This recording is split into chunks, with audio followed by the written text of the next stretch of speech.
Right. దాదాపుగా అన్ని పత్రికలు కూడా ఇవాళ మావోయిస్టు పార్టీ అంశాన్ని ప్రధాన వార్తగా తీసుకున్నాయి. ముఖ్యంగా ఈనాడు దినపత్రిక కూడా, అంటే ఇతను చాలా ఇంపార్టెంట్ పర్సన్, మావోయిస్టు దళపతి ఎన్కౌంటర్, కేంద్ర కమిటీ ప్రధాన కార్యదర్శి నంబాల కేశవరావు మృతి, అబుజ్మడ్ అడవుల్లో గిరిజన జరిగిన ఎదురుకాల్పుల్లో ఆయన సహా 27 మంది మృత్యువాత, అగ్రనేతలు ఉన్నారన్న సమాచారంతో ఈ నెల 19 నుంచే కూంబింగ్. అతిపెద్ద విజయం అన్న ప్రధాని మోడీ. అతిపెద్ద విజయము పీఓకేను పట్టుకొస్తే చాలా అద్భుతమైనటువంటి విజయం ఉంటుండే ప్రధానమంత్రి. సేమ్ టైం పహల్గామ్లో ఏప్రిల్ 22న అటాక్ జరిగింది. సేమ్ టైం ఏప్రిల్ 22న కర్రెగుట్టలను చుట్టుముట్టి ఆపరేషన్ కగార్. భారత విప్లవోద్యమ చరిత్రలో ఒక అధ్యాయం ముగిసింది. మావోయిస్టు కేంద్ర కమిటీ ప్రధాన కార్యదర్శి నంబాల కేశవరావు అలియాస్ బస్వరాజ్ ఎదురుకాల్పుల్లో హతమయ్యారు. 4.5 దశాబ్దాలకు పైగా నక్సల్స్ ఉద్యమంలో కొనసాగి చివరకు ఛత్తీస్గఢ్ రాష్ట్రం నారాయణపూర్ జిల్లాలోని అబుజ్మడ్ అడవుల్లో బుధవారం జరిగిన ఎన్కౌంటర్లో అసూలు బాశారు. ఈ స్థాయి నేత ఎన్కౌంటర్లో మరణించడం ఇదే తొలిసారి. ఈ ఘటనలో మొత్తం 27 మంది మావోయిస్టులు, ఓ జవాన్ మృతి చెందారు. మావోయిస్టు పత్రిక ఆవాజ్ ఈ జంగ్ ఎడిటోరియల్ బోర్డు సభ్యుడైన Sajja Venkata Nageswara Rao alias Naveen, Maoist company కాయ్ 7 కమాండర్ టిప్పు మృతుల్లో ఉన్నట్టుగా ఛత్తీస్గఢ్ పోలీసులు ప్రకటించారు. మిగతా మృతుల వివరాలు వెల్లడి కాలేదు. కేశవరావును అంతమొందించడం మావోయిస్టులపై అతిపెద్ద విజయమని ప్రధాని మోడీ ప్రకటించారు. విశ్వసనీయ సమాచారంతో ఏంటంటే, నారాయణపూర్, బిజాపూర్, దంతెవాడ సరిహద్దులోని అబుజ్మడ్ అడవుల్లో మావోయిస్టు కేంద్ర కమిటీ, పొలిట్ బ్యూరో అగ్రనేతలతో పాటు Maad division PLGA people's liberation guerrilla ఆర్మీకి చెందిన సీనియర్ క్యాడర్ ఉన్నారని నిఘా వర్గాలకు కీలక సమాచారం అందడంతో గత సోమవారమే ఈ ఆపరేషన్ ప్రారంభమైంది. నారాయణపూర్, దంతెవాడ, బీజాపూర్, కొండగావ్ జిల్లాల నుంచి DRG డిస్ట్రిక్ట్ రిజర్వ్ గార్డ్ బలగాలు ఆ ప్రాంతంలోని అడవుల్ని జల్లెడ పడుతూ ముందుకు సాగాయి. అక్కడి భౌగోళిక పరిస్థితులు క్లిష్టంగా ఉన్నప్పటికీ కేశవరావు ఉన్నారనే విశ్వసనీయ సమాచారంతో సవాళ్లను ఎదుర్కొంటూ ఆపరేషన్ కొనసాగించాయి. బుధవారం ఉదయం సమయంలో ఓర్చా పోలీస్ స్టేషన్ పరిధి జాట్లూర్ అటవీ ప్రాంతంలో బలగాలకు మావోయిస్టులు తారసపడడంతో గంటల పాటు ఎదురుకాల్పులు కొనసాగాయి. ఎన్కౌంటర్లో ఒక DRG జవాన్ మృతి చెందగా మరికొందరికి గాయాలయ్యాయి. మావోయిస్టుల వైపు నుంచి కాల్పుల శబ్దం ఆగిన తర్వాత ఘటనా స్థలికి వెళ్లి చూడగా 27 మృతదేహాలు లభ్యమైనట్టు ఛత్తీస్గఢ్ పోలీసులు వెల్లడించారు. అంటే ఎంతమంది చనిపోయారో తెలియదు. కాల్పులు ఆగిపోయిన తర్వాత పోయి చూస్తే 27 మంది చనిపోయినట్టుగా దీంట్లో రాసుకొచ్చారు. అయితే 2వ పేజీలో ఈ కంటిన్యూషన్ వార్తని చూస్తే, ఆ ప్రాంతంలో AK-47 SLR, ఇన్సాసు, కార్బన్ ఆయుధాలతో పాటు పేలుడు సామాగ్రిని బలగాలు స్వాధీనం చేసుకున్నాయి. ఎన్కౌంటర్లో మరణించిన జవాన్తో పాటు మావోయిస్టుల మృతదేహాలను నారాయణపూర్ జిల్లా కేంద్రానికి తరలించారు. ఈ ఆపరేషన్ పెద్ద విజయంగా ఛత్తీస్గఢ్ ముఖ్యమంత్రి విష్ణుదేవ్ సాయి, హోంమంత్రి విజయ్ శర్మ అభివర్ణించారు. ఎన్కౌంటర్లో మరికొందరు మావోయిస్టు అగ్రనేతలు గాయపడి ఉంటారని, వారి జాడ కోసం పరిసర ప్రాంత అడవుల్లో కూంబింగ్ కొనసాగుతుందని వెల్లడించారు. ఆపరేషన్ బ్లాక్ ఫారెస్ట్ ముగించిన వెంటనే ఛత్తీస్గఢ్ తెలంగాణ సరిహద్దులోని బీజాపూర్ జిల్లా ఉసూరు పోలీస్ స్టేషన్ పరిధిలోని కర్రెగుట్టల్లో కేంద్ర బలగాలు ఇటీవలే భారీ ఎత్తున ఆపరేషన్ బ్లాక్ ఫారెస్ట్ను చేపట్టిన సంగతి తెలిసిందే. కర్రెగుట్టల్లో మావోయిస్టుల ఆనవాళ్లు లేకుండా చేయాలనే ఉద్దేశంతో ఏప్రిల్ 22న ప్రారంభమైన ఆపరేషన్ 24 రోజుల పాటు కొనసాగింది. ఏప్రిల్ 22న సరిగ్గా అదే పహల్గామ్ దాడి జరిగింది. ఇందులో 31 మంది మావోయిస్టులను భద్రతా బలగాలు హతమార్చాయి. పలు బంకర్లను ధ్వంసం చేశాయి. 54 మంది మావోయిస్టులను అరెస్ట్ చేయగా 24 మంది లొంగిపోయారు. అలా కర్రెగుట్టలో ఆపరేషన్ ముగించిన వెంటనే ఆపరేషన్ కగార్లో భాగంగా భద్రతా బలగాలు ఛత్తీస్గఢ్లోని అబుజ్మడ్తో పాటు ఛత్తీస్గఢ్, మహారాష్ట్ర సరిహద్దులోని నేషనల్ పార్క్ ఏరియాపై దృష్టి సారించాయి. మావోయిస్టు కేంద్ర కమిటీ ప్రధాన కార్యదర్శిగా ఉన్న కేశవరావు మరణించడంతో ప్రస్తుతం ఆ పార్టీ చుక్కాని లేని నావలా మారింది. మన బలగాలను చూసి గర్విస్తున్నా అని చెప్పి ప్రధాని మోడీ నంబాల కేశవరావు సహా 27 మంది దళ సభ్యుల మృతిపై ప్రధాని మోడీ బుధవారం ఎక్స్ వేదికగా స్పందించారు. ఆపరేషన్లో పాల్గొన్న భద్రతా బలగాలను చూసి గర్విస్తున్న, మావోయిస్టుల ముప్పును నిర్మూలించి ప్రజలకు శాంతి, పురోగతితో కూడిన జీవితాన్ని అందించేందుకు ప్రభుత్వం కట్టుబడి ఉందని పేర్కొన్నారు. నక్సలిజం నిర్మూలనలో మైలురాయి అమిత్ షా. నక్సలిజాన్ని నిర్మూలించే పోరాటంలో ఇది ఒక మైలురాయి విజయం. ఆ ఉద్యమానికి వెన్నుముక అయిన మావోయిస్టు ప్రధాన కార్యదర్శి కేశవరావు సహా 27 మంది మావోయిస్టులను భద్రతా దళాలు మట్టుబెట్టాయి. నక్సలిజంపై భారత్ చేసిన 3 దశాబ్దాల పోరాటంలో ప్రధాన కార్యదర్శి హోదా నాయకుడిని మట్టుబెట్టడం ఇదే మొదటిసారి. వచ్చే ఏడాది మార్చిలోపు నక్సలిజాన్ని నిర్మూలించాలని మోదీ ప్రభుత్వం సంకల్పించిందని కేంద్ర హోంమంత్రి అమిత్ షా ఎక్స్లో పేర్కొన్నారు. ఎన్కౌంటర్పై న్యాయ విచారణ జరిపించాలని సిపిఐ డిమాండ్ చేస్తూ ఉంది. ఇక నంబాల కేశవరావు సహా 27 మంది మావోయిస్టుల ఎన్కౌంటర్పై స్వతంత్ర న్యాయ విచారణ జరిపించాలని సిపిఐ డిమాండ్ చేసింది. సీనియర్ మావోయిస్టు నేతలు పలువురు ఆదివాసీలను హతమార్చడాన్ని తీవ్రంగా ఖండిస్తున్నామని, వారి ఆచూకీ తెలిసినప్పుడు చట్టబద్ధంగా అరెస్టు చేయకుండా హతమార్చడం సరికాదు, ప్రజాస్వామ్య విధానాల పట్ల ప్రభుత్వ నిబద్ధతపై సందేహాలు తలెత్తుతున్నాయని సిపిఐ ప్రధాన కార్యదర్శి డి రాజా ఎక్స్లో పేర్కొన్నారు. ఈ ఎన్కౌంటర్తో పాటు మొత్తం ఆపరేషన్ కగార్పై స్వతంత్ర న్యాయ విచారణకు సిపిఐ డిమాండ్ చేస్తుందని వెల్లడించారు. ఇగో ఆపరేషన్ జరిగినటువంటి ప్రాంతం ఇది. ఇటు మహారాష్ట్ర బార్డర్లో జరిగింది. అయితే ఇక్కడ అమిత్ షా గారికి కేంద్ర ప్రభుత్వానికి ఒక సూటి ప్రశ్న. ఈ అడవుల్లో కాకులు దూరని కారడవిలో శత్రువులు కూడా దూరలేనటువంటి ఒక శత్రు దుర్భేద్యమైనటువంటి వలయంలోకి మన భద్రతా బలగాలు పోయి కేంద్ర కమిటీ జనరల్ సెక్రటరీ ఎవరైతే ఉన్నారో నంబాల కేశవరావు అతని 3 అంచెల భద్రతను ఛేదించి మరి లోపలికి పోయి కాల్ చంపారు. కానీ పాల్గాంలో కాల్పులు చేసినటువంటి 4గురిని ఇప్పటిదాకా ఎందుకు పట్టుకోలేకపోయినాయి మన బలగాలు? ఇప్పటిదాకా ఎందుకు దొరకలేదు? వాళ్ళు ఎటు పోయినట్టు? వాళ్ళు ఇటువంటి గుట్టలలోనే ఉన్నారు కదా. ఈ ప్రశ్న ప్రజల నుంచి వస్తూ ఉంది సోషల్ మీడియాలో. ఇక అజ్ఞాతంలోకి వెళ్ళి అడవుల్లో ఒరిగి కేశవరావుది 45 ఏళ్ల సుదీర్ఘ ఉద్యమ ప్రస్థానం. ఆర్ఈసీలో చదువుతూ పీపుల్స్ వార్లో చేరిక, సునిశ్చిత పరిశీలన, దూకుడైన స్వభావం, చేరిన సంస్థకే దళపతిగా ఎదిగిన వైనం. అమరావతి, హైదరాబాద్ అంతా కల్పించారు. ఇక్కడ తుపాకీ కొట్టం ద్వారా సమాజంలో మార్పు తెచ్చేందుకు అడవుల బాట పట్టిన 25 ఏళ్ల యువకుడు సుదీర్ఘ ప్రస్థానంలో తాను చేరిన సంస్థకే దళపతిగా ఎదిగాడు. తన సుదీర్ఘ ఉద్యమ ప్రస్థానంలో ముందుకు సాగుతూ అదే అడవుల్లో నెలకొరిగారు. అతని మావోయిస్టు అగ్రనేత నంబాల కేశవరావు ఎలియాస్ బస్వరాజ్.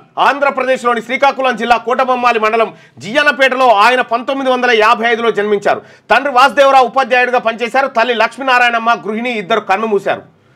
వీళ్ళిద్దరు కన్ను మూసినట్టు. ఇక ప్రధాన కార్యదర్శి హోదాలో హతమైంది కేశవరావు ఒక్కరే. 4.5 దశాబ్దాల విప్లవోద్యమంలో తొలిసారంటూ ఈనాడు ప్రత్యేక కథనాలను 12వ పేజీలో ప్రచురించింది. ఇక కగార్లో ఆధునిక యుద్ధ తంత్రం, సైనిక డ్రోన్లు, హెలికాప్టర్లతో మావోయిస్టుల కదలికలపై పటిష్ట నిఘా పెట్టి కాల్చి చంపినట్ట.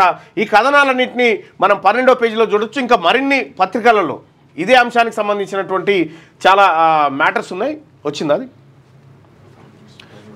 రైట్. ఇదే 12వ పేజీకి ఒక్కసారి పోయి చూద్దాం. 12వ పేజీలో ఉన్నటువంటి వార్తల్ని రైట్. ఇక అజ్ఞాతంలోకి వెళ్ళి అడవుల్లోకి ఒరిగి ఆయన సోదరుడు, 2 అక్కా చెల్లెలు ఉన్నారు. కేశవరావు ప్రాథమిక విద్యా స్వగ్రామంలో 10వ తరగతి వరకు నౌపాడలో చదివారు. టెక్కలి ప్రభుత్వ పాఠశాలలో ఇంటర్ పూర్తి చేశారు. ప్రభుత్వ కళాశాలలో డిగ్రీలో BA మొదటి సంవత్సరం చదివాక వరంగల్ RECలో బీటెక్ ఇంజనీరింగ్ సీట్ రావడంతో వెళ్ళారు. జైలు నుంచి విడుదలై అజ్ఞాతంలోకి వెళ్ళిపోయాడు. RECలో చదివే సమయంలో Keshava Rao radical students union RSU కార్యకలాపాల్లో చురుగ్గా పాల్గొనేవారు. అప్పట్లో RSU ABVPల మధ్య తీవ్ర ఘర్షణలు జరిగేది. వీటిలో బీటెక్ విద్యార్థి జాన్ హత్యకు గురయ్యారు. ఈ ఘటనతో కేశవరావుపై హత్య కేసు నమోదవడంతో పోలీసులు అరెస్టు చేసి జైలుకు తరలించారు. అతనిపై నమోదైన తొలి కేసు ఇదే. 1980లో బెయిల్పై విడుదలైన కేశవరావు వెంటనే అజ్ఞాతంలోకి వెళ్లారు. విశాఖ మన్యం ప్రాంతంలో CH రాజ్ కుమార్ అనే PWG కార్యకర్తతో కలిసి పనిచేశారు. 83-85 మధ్య విశాఖ జిల్లా కమిటీ సభ్యుడిగా ఎంపికైన కేశవరావు ఏడాది తిరగముందుకే జిల్లా కమిటీ కార్యదర్శి స్థాయికి ఎదిగాడు. అప్పటి తూర్పు డివిజన్ అటవీ కమిటీ సభ్యుడిగా పనిచేశారు. మహారాష్ట్ర గడ్చిరోలికి చెందిన LOS కమాండర్ శారదను 1990లో వివాహం చేసుకున్నారు. తర్వాత 2010లో ఆమె ఆత్మహత్య చేసుకున్నట్టుగా తెలుస్తా ఉంది. పశువుల కాపర్ రూపంలో తమ్ముడు పెళ్లికి వచ్చిందట. స్వగ్రామంలో కేశవరావు ఇంటికి తాళం వేశారు. కుటుంబ సభ్యులంతా విశాఖ ఇతర ప్రాంతాల్లో స్థిరపడ్డారు. 1980లో అజ్ఞాతంలోకి వెళ్లిన కేశవరావు చాలా కాలం పాటు సొంతూరు వెళ్ళలేదు. 1993 జూన్లో ఆయన సోదరుడి వివాహం జరిగింది. దీనికి కేశవరావు హాజరయ్యే అవకాశం ఉందని భావించిన పోలీసులు గ్రామం చుట్టూ పెద్ద ఎత్తున మోహరించారు. వారి కళ్ళు గప్పి పశువుల కాపర్ రూపంలో ఆయన వివాహానికి వచ్చారు. ఈ విషయం ఆలస్యంగా వెలుగు చూసింది. ఆ తర్వాత ఇప్పటి వరకు జియ్యన్నపేటకు రాలేదు. కుమారుడు ఇంటికి రావడం లేదనే బెంగతో కేశవరావు తండ్రి 97లో మరణించారు. LTTE శిక్షణలో వ్యూహాలు అవపోసన పట్టిందట. కొండపల్లి సీతారామయ్య నేతృత్వంలో 1980లో ఏర్పాటైన CPI-ML పీపుల్స్ వార్లో కేశవరావు కీలకంగా వ్యవహరించారు. పార్టీలో 1995లో సబ్ కమిటీ ఆఫ్ మిలిటరీ అఫైర్స్కు ఇన్ఛార్జిగా బాధ్యతలు చేపట్టిన కేశవరావు సెంట్రల్ మిలిటరీ కమిషన్ చీఫ్గా ఎదిగారు. అప్పట్లో అంతర్జాతీయ సంస్థలతో సంబంధాలు ఏర్పరచుకోవడం ద్వారా మిలిటరీ యుద్ధ వ్యూహాలు ఆకలింపు చేసుకోవాలని పీపుల్స్ వార్ పొలిట్ బ్యూరో నిర్ణయించింది. ఇందుకోసం అగ్రనేతలు గణపతి, కేశవరావు, కిషన్జీ, సోనుదాదా, సంగ్రామ్ తదితరులను ఎంపిక చేశారు. 1987 ప్రాంతంలో శ్రీలంక నుంచి వచ్చిన LTTEల బృందం బస్తర్ అడవుల్లో వీరికి ఆంబుష్ దాడులు నిర్వహించడం, జిలిటిన్లు ప్రయోగించడంలో శిక్షణ ఇచ్చింది. మిగిలిన వారితో పోలిస్తే ఈ వ్యూహాల్లో కేశవరావు రాటు తేలడంతో మిలిటరీ వ్యవహారాల బాధ్యతలను ఆయనకే అప్పగించారు. జర్మనీ, పెరు, తుర్కీ సహా అనేక దేశాల్లో పర్యటించిన కేశవరావు అక్కడి వామపక్ష తీవ్రవాద గ్రూపుల మిలిటరీ కార్యకలాపాలను అధ్యయనం చేసి వచ్చి భారత్లో అమలు చేశారు. మావోయిస్టు పార్టీకి రెండో ప్రధాన కార్యదర్శి. దక్షిణ భారతంలో పట్టున్న పీపుల్స్ వార్ గ్రూపు ఉత్తరాదిలో కీలకంగా వ్యవహరించిన Maoist communist centre of India మరికొన్ని విప్లవ గ్రూపులు విలీనమై 2004లో సిపిఐ మావోయిస్టుగా అవతరించింది. అంతకుముందు 1993లో పీపుల్స్ వార్ కార్యదర్శిగా కొండపల్లి సీతారామయ్యను తొలగించాక ముప్పాల లక్ష్మణరావు అలియాస్ గణపతి 2004 వరకు కార్యదర్శిగా కొనసాగారు. మావోయిస్టు పార్టీ ఏర్పడ్డాక 2004 నుంచి 18 వరకు తొలి ప్రధాన కార్యదర్శిగా గణపతి వ్యవహరించారు. ఆ సమయంలో సెంట్రల్ మిలిటరీ కమిషన్ చీఫ్ బాధ్యతలను కేశవరావు నిర్వర్తించారు. గెరిల్లా యుద్ధ వ్యూహాలను రచించి అమలు చేయడంతో పాటు ఆయుధాల కొనుగోలు, సరఫరా లాంటి వ్యవహారాలను పర్యవేక్షించేవారు. బాంబుల వినియోగంలో దిట్టగా ఆయనకు పేరుంది. ముఖ్యంగా మావోయిస్టులు ఎక్కువగా వాడే ఐఈడీల వినియోగంలో నేర్పరిగా గుర్తింపు పొందారు. గణపతి వయోభారంతో రాజీనామా చేశాక 2018లో పార్టీ ప్రధాన కార్యదర్శిగా కేశవరావు బాధ్యతలు చేపట్టారు. మావోయిస్టు పార్టీ ఆవిర్భావం తర్వాత దానికి రెండో ప్రధాన కార్యదర్శి ఆయనే. ఇంతకుముందు పార్టీ కేంద్ర కమిటీ సభ్యుడిగా, పొలిట్ బ్యూరో సభ్యుడిగా కూడా పనిచేశారు. 2.02 కోట్ల రివార్డు నంబాల కేశవరావు మీద ఉంది. తెలుగు రాష్ట్రాల్లోని సీలేరు, చింతపల్లి, కేడిపేట, పర్వతగిరి, జీకే వీధి, మందస, కొయ్యూరు, బత్తిలి, తిరుమల తదితర ఠాణాల్లో ఆయనపై 16కు పైగా కేసులున్నాయి. దేశవ్యాప్తంగా చూస్తే ఈ కేసుల సంఖ్య లెక్కకు మించి జాతీయ దర్యాప్తు సంస్థ ఎన్ఐఏకు సైతం మోస్ట్ వాంటెడ్గా ఉన్న కేశవరావుపై ఎన్ఐఏతో పాటు ఆంధ్రప్రదేశ్, తెలంగాణ, ఛత్తీస్గఢ్, జార్ఖండ్ తదితర రాష్ట్రాల ప్రభుత్వాలు రివార్డులను ప్రకటించాయి. Maoist party central military commission కార్యదర్శి హోదాలో పలు కీలక మిలిటరీ ఆపరేషన్లు నిర్వహించిన నేపథ్యంలో ఆయనపై రివార్డులు పెరుగుతూ పోయాయి. అలా బుధవారం మరణించే నాటికి ఆయనపై 2,02,00,000 రివార్డు ఉండడం గమనార్హం. ఎన్నో మారు పేర్లు. సొంత పేరు నంబాల కేశవరావు అయినప్పటికీ ఆయన బసవరాజు, గంగన్న, ప్రకాష్, కృష్ణ, విజయ్, ఉమేష్, కేశవ్, మళ్ళా ఉమేష్ 2 సార్లు రాశారు, ఉమేష్, బిఆర్, ఆ తర్వాత దారపు నరసింహారెడ్డి, నరసింహ అనే పేర్లతో ఆయన కొనసాగిందట. ఇక చంద్రబాబుపై బాంబు దాడి మొదలు బలిమేల ఘటన వరకు నంబాల కేశవరావు పాత్రని ఇక్కడ చూడొచ్చు. ఈనాడు దినపత్రిక రాసుకొచ్చింది. తిరుమల శ్రీవారిని దర్శించుకునేందుకు 2003 అక్టోబర్ 1న వెళ్తున్న నాటి సీఎం చంద్రబాబుపై అలిపిరి వద్ద క్లైమర్మెన్స్తో దాడికి పాల్పడిన ఘటనకు సూత్రధారి కేశవరావే. కూంబింగ్ ఆపరేషన్ చేపట్టి బలిమేల రిజర్వాయర్ మీదుగా లాంచీలో తిరిగి ప్రయాణమై వస్తున్న గ్రైవ్ హ్యాండ్స్ కమాండోలపై 2008 జూన్ 28న మావోయిస్టులు దాడి చేశారు. ఈ ఘటనలో 36 మంది కమాండోలు మృతి చెందారు. ఈ దాడి వ్యూహరచన, అమలు బాధ్యతలన్నీ కేశవరావే చూశారు. మావోయిస్టుల చరిత్రలో అతిపెద్ద ఘటనగా చింతల్నార్ దాడి ఘటనను చెప్తారు. బసవరాజ్ మార్గదర్శకత్వంలో 2010 ఏప్రిల్లో దంతెవాడ జిల్లా చింతల్నార్లో జరిగిన దాడిలో ఏకంగా 76 మంది సిఆర్పిఎఫ్ జవాన్లు చనిపోయారు. 2018 సెప్టెంబర్లో అప్పటి అరకు ఎమ్మెల్యే కిడారి సర్వేశ్వరరావు మొన్న అయింది. ఇది మాజీ ఎమ్మెల్యే సివేరి సోమును హతమార్చిన ఘటన వెనుక ఉన్నది కేశవరావే. మావోయిస్టులకు వ్యతిరేకంగా సల్వాజుడంను సృష్టించిన కాంగ్రెస్ నేత మహేంద్ర కర్మను ఛత్తీస్గఢ్లోని జీరంగట్టిలో దాడి చేసి అందమందించారు. అప్పుడు 27 మందిని మందు పాత్రతో పేల్చడంతో పాటు కాల్చి చంపారు. దీనికి కేశవరావు వ్యూహకర్తగా చెప్తారు. ఇక నా బతుకు నేను బతుకుతా, ప్రజాసేవ చేస్తా. కేశవరావు కబడ్డీ ఎక్కువగా ఆడేవారు. వ్యవసాయంపై అభిమానం చూపేవారు. పాఠశాల నుంచి వచ్చాక వ్యవసాయ బావులు నుంచి నీరు తోడేవాళ్ళం. జీయన్నపేట నుంచి కోటబొమ్మాలి సినిమా హాలుకు నడుచుకుని వెళ్ళేవాళ్ళం. తండ్రి ఉద్యోగం చేయాలని సూచించినా ప్రజాసేవ చేస్తానని, నా బతుకు నేను బతుకుతానని చెప్పి వెళ్ళిపోయాడు అంటూ అటవీ శాఖ విశ్రాంత ఉద్యోగి కేశవరావు స్నేహితుడు కూన రమణయ్య తెలిపారు. ఇప్పటికీ పోలీసులకు చిక్కని దళపతి ఫోటో. మావోయిస్టు పార్టీ అగ్రనేతది సాధారణంగా రహస్య జీవితమే. 1980 దశకంలో పీపుల్స్ వార్ పార్టీలోకి అడుగుపెట్టిన తర్వాత చాలామంది అగ్రనేతల ఫోటోలు బయటికి రాలేదు. సెల్ ఫోన్లు అందుబాటులోకి వచ్చాక పార్టీ క్యాడర్ వద్ద ఉన్న సెల్ ఫోన్లో తీసిన ఫోటోలను నిఘా వర్గాలు సేకరిస్తూ ఉండేవి. మావోయిస్టులు లొంగిపోయిన సందర్భాల్లోనూ అవి బహిర్గతమయ్యాయి. మావోయిస్టు పార్టీ చీఫ్గా ఉన్న గణపతి ఫోటో సైతం పుష్కర కాలం క్రితం ప్రచురితమైంది. కేశవరావు తాజా చిత్రం మాత్రం ఆయన మరణించే వరకు బహిర్గతం కాలేదు. మావోయిస్టు నేతలు సెల్ ఫోన్లలో ఫోటోలు తీసుకోవడాన్ని ఆయన తీవ్రంగా వ్యతిరేకించేవారని నిఘా వర్గాలు వెల్లడించాయి. అసలు మావోయిస్టు పార్టీ భవిష్యత్ ఏంది? ప్రధాన కార్యదర్శి హోదాలో హతమైంది కేశవరావు ఒక్కరే. 4.5 దశాబ్దాల విప్లవోద్యమంలో తొలిసారి జరిగిందని చెప్పి ఒక కథనం ఉంటే, మావోయిస్టు పార్టీ భవిష్యత్తు కష్టమే. కేశవరావు మృతి కోలుకోలే దెబ్బ. ఈనాడు ఈటీవీతో మాజీ డీజీపీ దొర. మావోయిస్టు పార్టీ కేంద్ర కమిటీ ప్రధాన కార్యదర్శి నంబాల కేశవరావు మృతి ఆ పార్టీ కోలుకోలేని దెబ్బ అని ఉమ్మడి ఏపీ మాజీ డీజీపీ హెచ్జే దొర అభిప్రాయపడ్డారు. నాయకుడు మరణిస్తే క్యాడర్లో నిరాశ ఆవహిస్తుందని, ఇప్పటికే జరిగిన ఎన్కౌంటర్లో ఆ పార్టీ ముఖ్య నేతలు మరణించారని, ఎంతో మంది దిక్కుతోచక లొంగిపోయారని ఆయన చెప్పినటువంటి మాట. ఇక్కడ ఇంకొక ప్రశ్న ఉత్పన్నమైతే, ఒకటి ఏంటంటే, మనం పాకిస్తాన్లో ఉన్నటువంటి ఉగ్రస్థావరాలను పేల్చే టైంలో మనం వీడియోలు కూడా తీసిరు మనలో ఫోర్సు.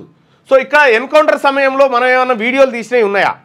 ఉంటే పౌర సమాజం ముందు పెట్టడానికి కూడా అక్కడికి వస్తాయి. కగార్లో ఆధునిక యుద్ధ తంత్రాన్ని వాడుతూ ఉన్నారట.